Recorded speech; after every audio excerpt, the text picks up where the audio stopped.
3 and Part 4. Now look at Part 1. Part 1. You will hear a telephone conversation between an employee of an airline company and a customer. You have 30 seconds to look at questions 1 to 6.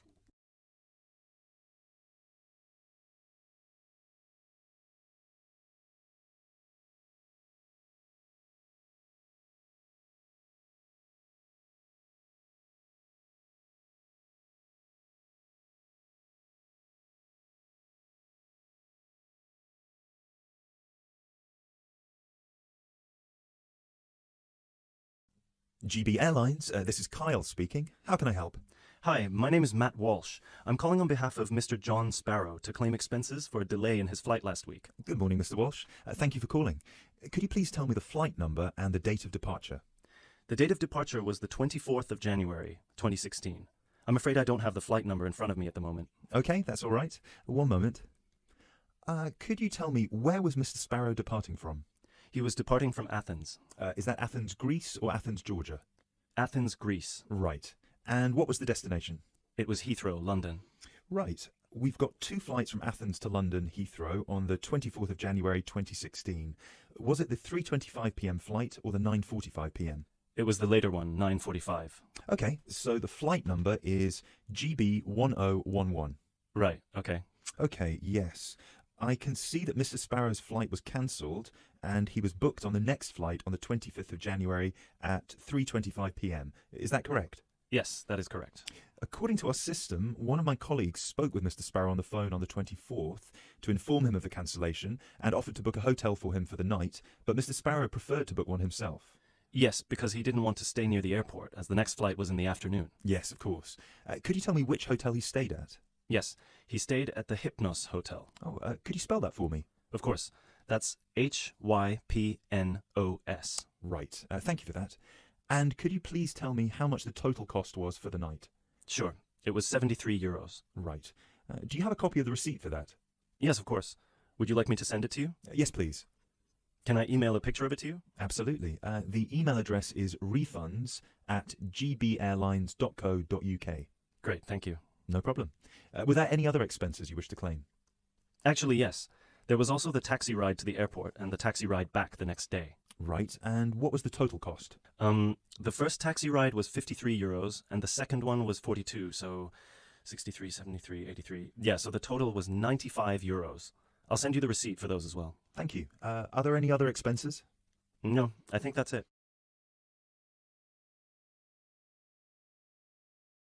You now have 30 seconds to look at questions 7 to 10.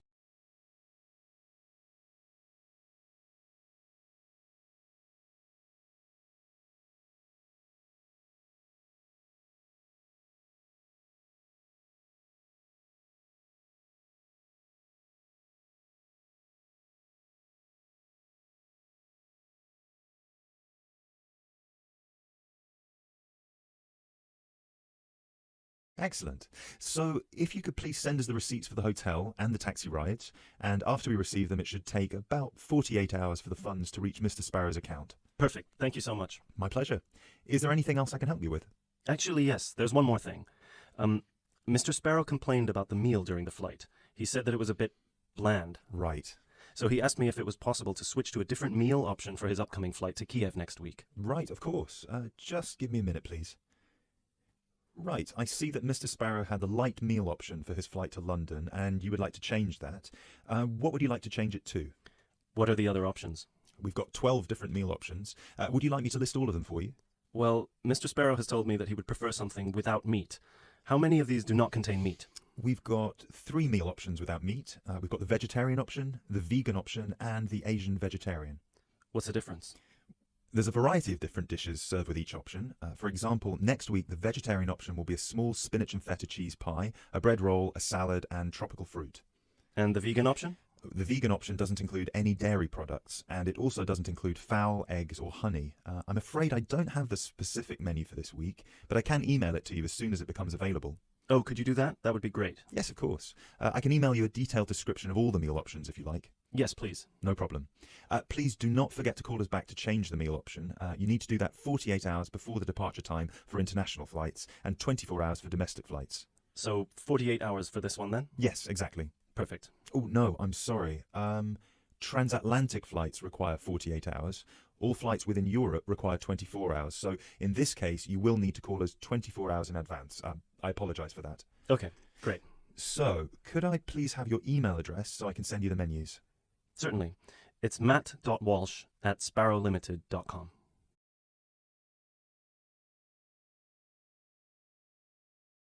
That is the end of part 1. You now have half a minute to check your answers.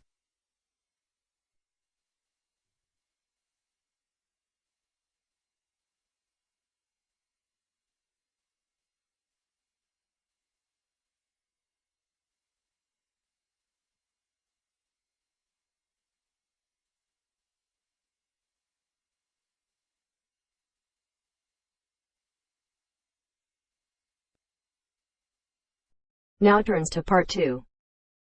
Part 2.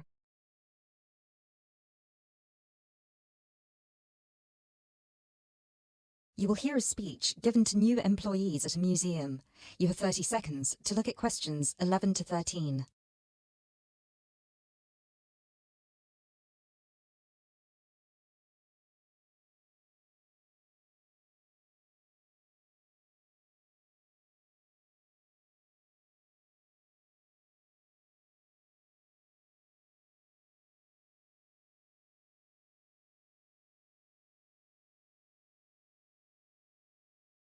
Allow me to introduce myself. My name is Peter Myers, and on behalf of everybody here at Stevensbridge Dungeons, I would like to welcome you all to our entertainment team.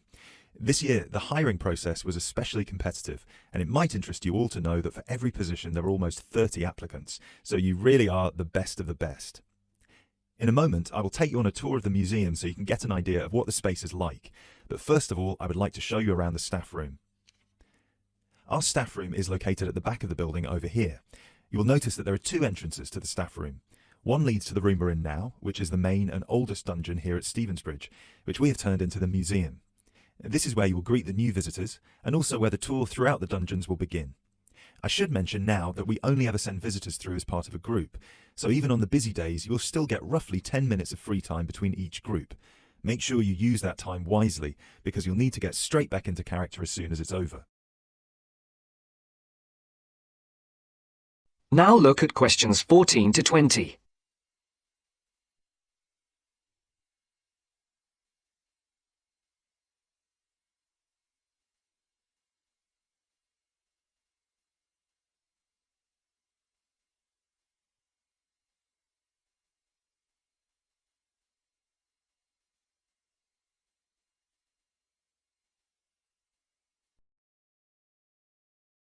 Right, follow me and I'll show you the layout of the museum.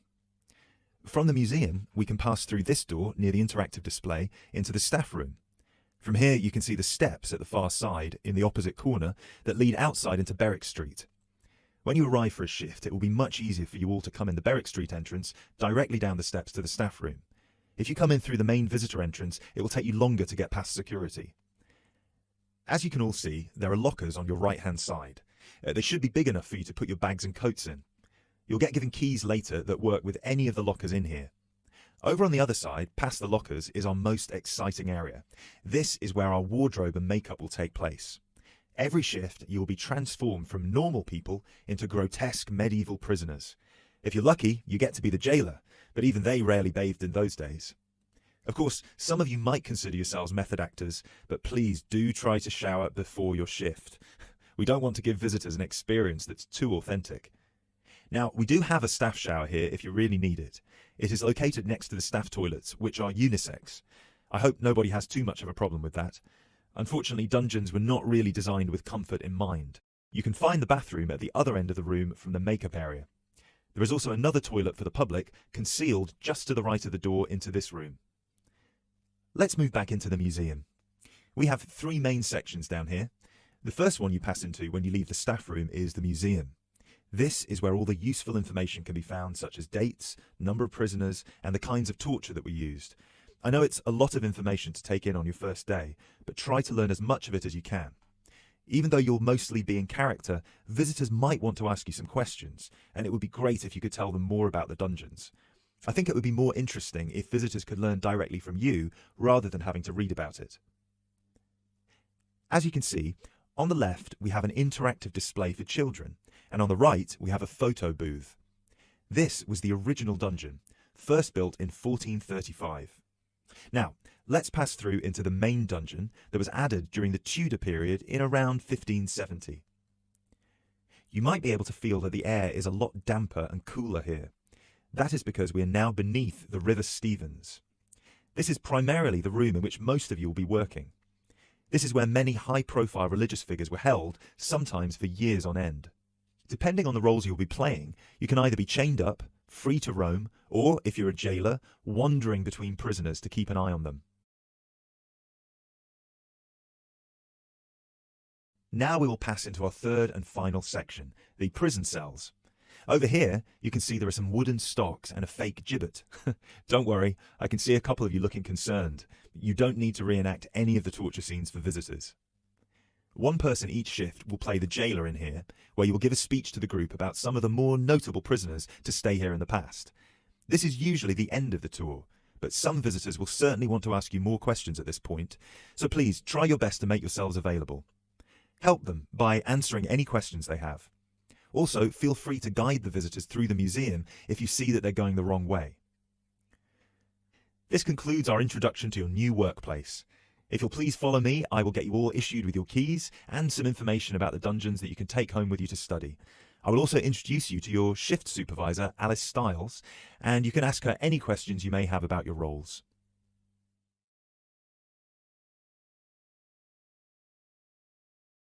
That is the end of part 2. You now have half a minute to check your answers.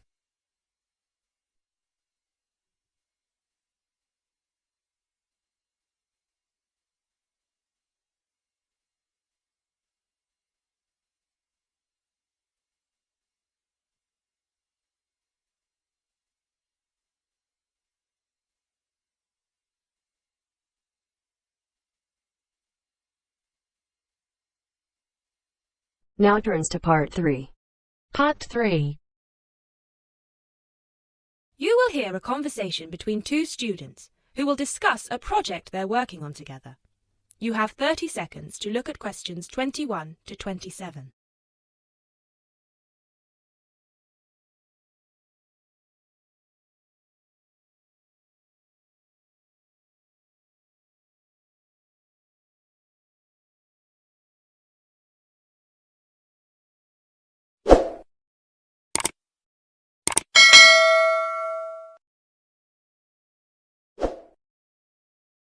Hey Jess, glad you could make it. We've got a lot to discuss. Hi, Matt. Yes, sorry I'm a bit late. I did bring all my notes with me. Yes, me too. Where shall we start? Well, I think it would be a good idea to clarify our objectives just one more time. Yes, good idea. Okay, here we are. We need to record, photograph, and identify the plant species in 10 1-square-meter plots. Does it say anything about where these plots should be and how they should be laid out? Ah, here it is. It says that all the plots need to be no more than 10 meters apart. And how do we choose them? Ah, this is the fun part. I remember this. Here we are. Make a 1-meter square frame using bamboo sticks available from the department stores. Yes, we've already done that. I know, I'm just reading the whole section. Okay. One person stands roughly in the middle of the chosen area and throws the frame. The other person uses a tape to mark out the square where the frame landed and returns frame to thrower. The thrower then turns a few degrees on the spot and throws again. The thrower must turn slightly after each throw and vary the force of the throw until after the 10th throw they are pointing in almost the same direction as the first. That sounds a bit complicated. That's only because it's all in writing. It's just a simple throw, turn, throw, turn, throw, turn until we have 10 squares. And I guess you want to do the throwing. Well, if you don't mind. I'm sure you'll be more accurate at marking the squares. Yes, I am sure I am, and I'm sure you've got a stronger throwing arm.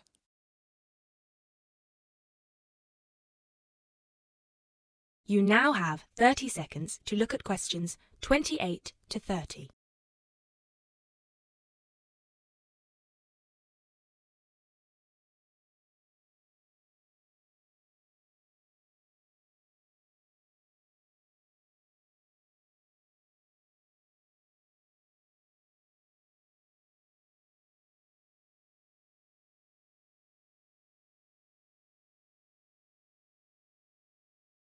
Okay, good. We've got that sorted. Now we need to decide where to go. Yes, I've been thinking about that and I've brought the map. Ah, well done. I forgot mine. Now, I've identified 3 possible locations, but they've all got some disadvantages. Okay, fire away. Well, the area around this lowland marsh could be interesting. There'll be a lot of interesting water plants here. Looks good, but what's the problem?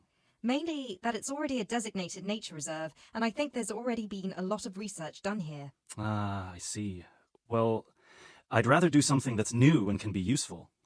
I agree. That's why I identified this area further west. See, here, behind the beach. Oh yes, I see. That area there, where it's flat, but quite high. Exactly. If you look a bit further inland, you'll see that there are hills which will protect that area from strong north winds. I see. Excellent. But what's the problem? Just that it may not be very interesting. We know that the geology there is not conducive to a wide variety of plants. I agree. So what's your last idea? Well, I think this one is a bit of a winner, although I did want to show you the other 2. Look up here, on the north coast. Where? See this bay? Well, I know that there's been quite a lot of studies done here, but a bit further to the east, behind this headland. No one has ever looked at that. Well, I certainly couldn't see any studies. That is interesting. And the plant life could be a bit different because of the shelter from the wind the headland provides. Exactly. Brilliant, Jessica. That's a great idea. We'll go there. Thanks. Now all we have to decide is when is a good time. Well...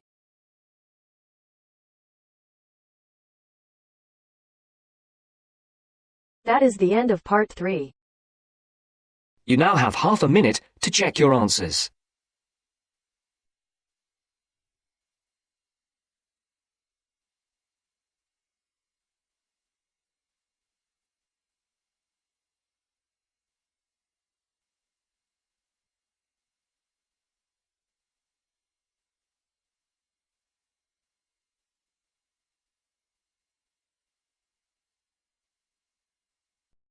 Now turns to part 4. Part 4.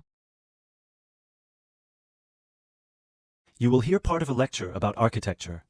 You have 30 seconds to look at questions 31 to 36.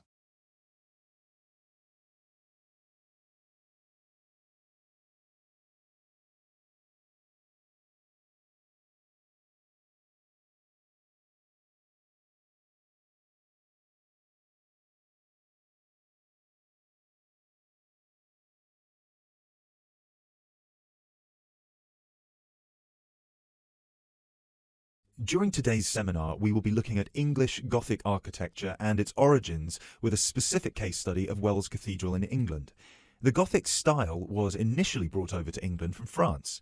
This was at a period of time in which England was ruled from France by the Normans, starting with William the Conqueror, who first defeated the English army at the Battle of Hastings on October 14th, 1066.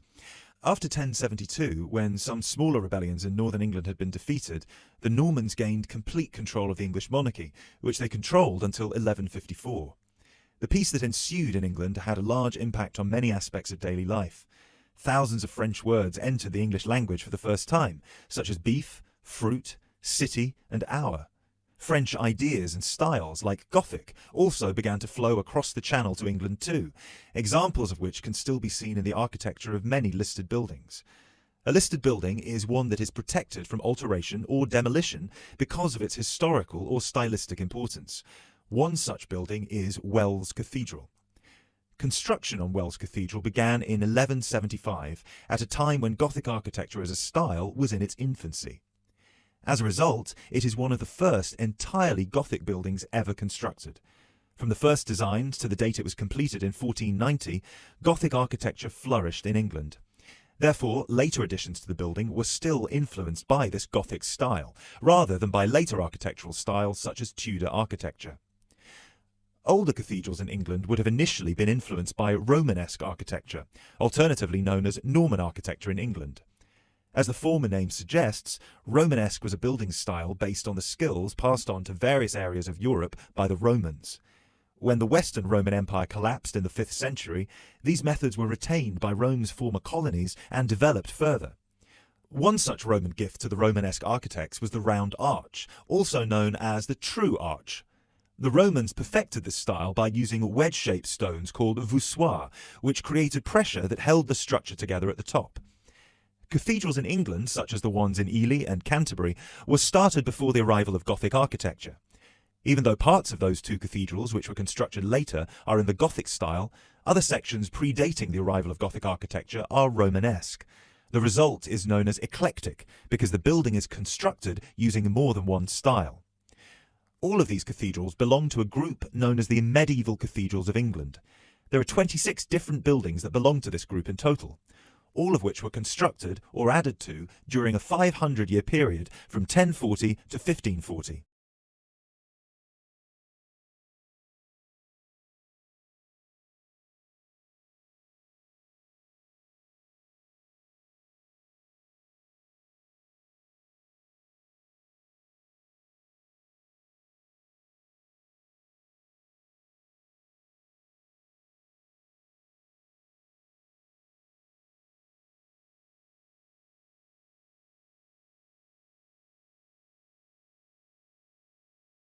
The transition from Romanesque to Gothic began in 1144 at the Abbey Church of Saint-Denis on the edge of Paris.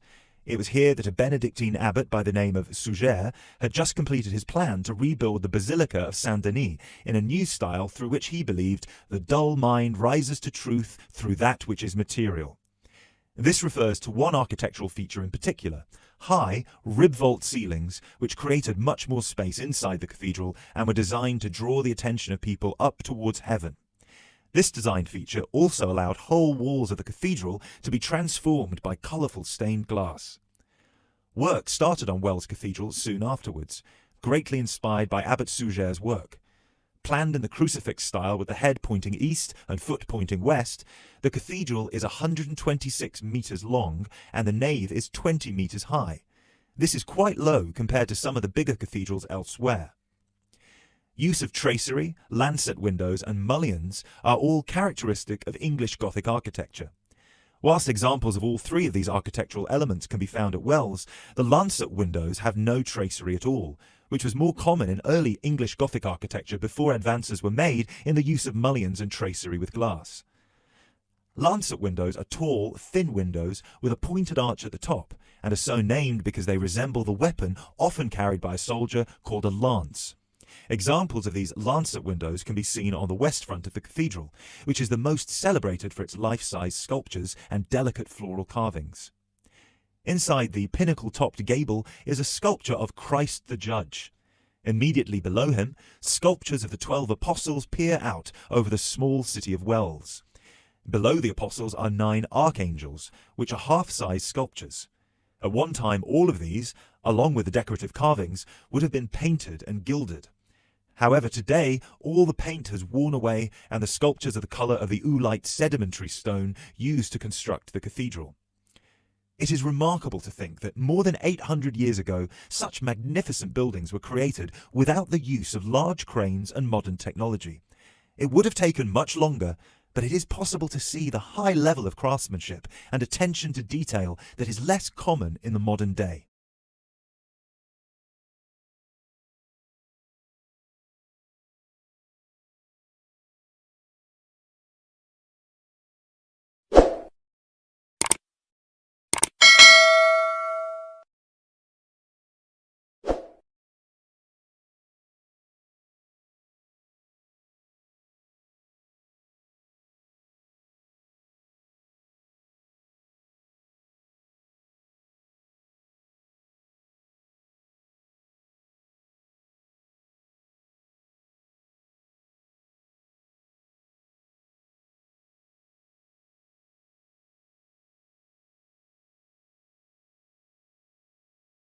Thanks for watching. Here are other 2 videos. You can watch them as well.